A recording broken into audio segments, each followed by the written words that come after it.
Lawmakers keep telling you that they're protecting consumers and protecting kids by banning hemp products like THCA flower. But here's what they won't say out loud. When you ban hemp, you don't get rid of demand. You just reroute it into two different paths depending on your state. You either get price spikes or more illegal dealing. And both outcomes make it harder to protect children and to protect consumers from contaminated product. And stay with me here, because once you understand the incentive chains behind these hemp bans, you'll see that these consumer protection bills that they're putting in place to ban hemp do the complete opposite of protecting consumers. And let's just be fair here. Lawmakers are not banning hemp because they hate consumers. They ban it because they believe they're protecting the consumers. That pitch usually sounds like this. We need to ban the bad actors. We need to keep the products away from the children. We need to get rid of all the contaminated product flooding the market. The intent sounds reasonable, but the intent is not the outcome. And here's where the conversation gets very sloppy, because the outcome isn't the same in every single state, because each state market is different. There are two worlds in the cannabis industry. There's a limited number of licenses and stores that can operate in the market, and then we have World B, which is an open license model where there's almost no barrier to entry or very reasonable barrier to entry, and there's tons and tons of stores and tons of supply to go around for consumers. So the impact is not a one size fits all. It depends on whether the market is scarce or competitive. In states with limited number of marijuana licenses, the prices of cannabis will go up drastically when there's a hemp ban, because hemp bans do three things at once. It removes legal alternatives like THCA hemp flower. It funnels demand into a very select few dispensaries that were awarded licenses, and that reduces competitive pressure. Same exact demand as before. The amount of people that want to buy cannabis is the same, but the supply is lower. That gives you higher prices. Limited licenses plus bans equals price inflation. And here's the part nobody admits. High prices push people into the black market. And this is something that regulators and the marijuana industry always seem to ignore when you bring up the topic of limited licensing models. When prices go up, consumers don't just pay more. A meaningful chunk of them just start looking for cheaper options. And that's how the illicit market grows in states that technically have a legal cannabis program. Because illegal sellers don't need a license that costs up to $1 million to qualify, taxes upon taxes upon taxes, and compliance overhead that costs up to $300,000 per month, like in states like Illinois. And they usually just import cannabis from other states that have an oversupply of cannabis so they can undercut the legal prices in the limited market states. And once the illegal market expands, two things get worse. Youth access gets easier because dealers don't check their ID, are you kidding me? And contamination risk gets harder to control because there's no full panel lab testing. Dealers don't care. So high legal dispensary prices create illicit incentive, even in legal states. Now let's stop for a second, because I know someone on this video is going to make a comment and say, oh, well, hold up. In some states, cannabis is extremely cheap, so what you're saying with the black market wouldn't apply.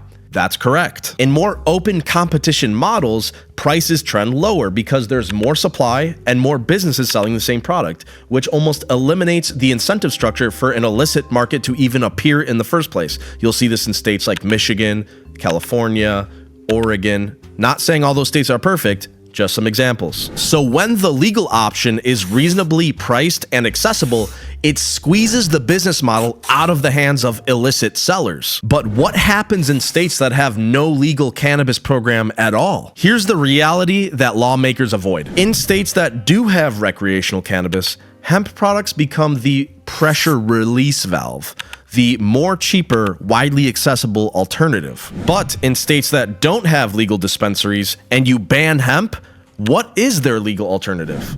There isn't one. And consumers don't stop buying cannabis. They just stop buying the only legal cannabis option they had available. No legal cannabis program plus hemp ban equals demand goes directly to the illicit market. And now let's connect that to children and contaminated products, because this is where the hemp ban backfires the most. Lawmakers often justify hemp bans with "we're protecting children." The black market doesn't ID check anybody. And here's the incentive comparison that makes this very obvious. Why don't we have a massive mainstream economy of illicit alcohol dealers in the same way we talk about cannabis dealers. Because alcohol is widely available legally, it's priced competitively to the point where it makes selling alcohol illicitly completely irrelevant, and it's sold through systems with age verification built into it. When legal access is stable and reasonably priced, illicit dealers lose incentive. But when lawmakers restrict legal access and push prices up,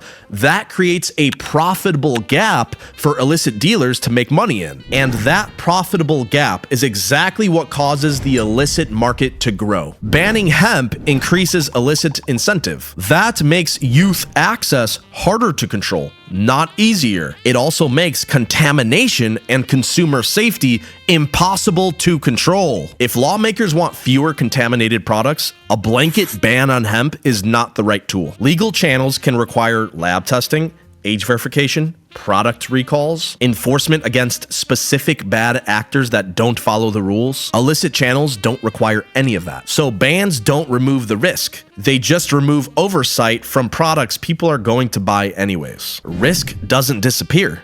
The oversight disappears. So why do lawmakers keep doing it then? If the outcomes are so predictable, why do they keep pushing for hemp bans? Well, that's because bans are politically very simple. It's really good PR management to just say, protect the kids, stop the bad actors, let's do something. But real world results often require a longer conversation with a complex solution, and lawmakers rarely get rewarded for that. By the way, if you want the full complex solution to this hemp problem, I have laid it out 100% in full in the video above. But my point is this, that optics and PR are rewarded, but the outcomes are not audited at all after the fact. If lawmakers genuinely wanted consumer protection, the answer is not to ban the entire category. The answer is enforce full panel safety lab testing, enforce age verification restrictions, and keep legal access competitive enough that illicit sellers can't profit and therefore are irrelevant. That's what reduces youth access.